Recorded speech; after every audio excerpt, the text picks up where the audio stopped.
All right, I'm going to talk through my seated hammer curl. This movement is a slightly more lengthened bias movement. The intent is to get the bicep as long as I can and train it in that lengthened position.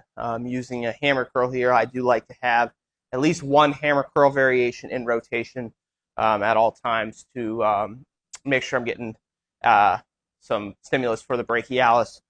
So pretty simple setup here. Got a bench here, and then the cables set up with ropes, and I'll pull them out here in a second. I do set the cable out slightly outside, just because then I'll show you. I don't like to have my arms tucked super far behind, like super tight to me. I like to be able to pull from slightly outside of me. So I'll show you what this looks like. Grab one cable.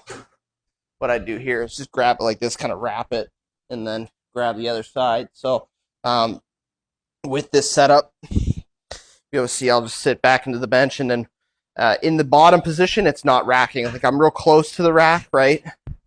But at this fully stretched position, it's not racking. So from here, it's basically locking this shoulder position in place and just curling, right? So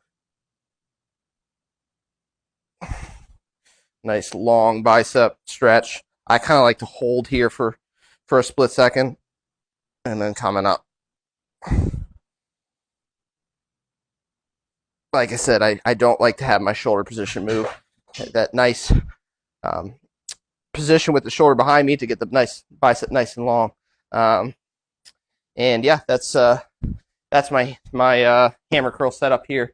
Pretty straightforward setup. It is a lengthened movement, a lengthened bias movement for the biceps and for the brachialis. So that's how I like to do these.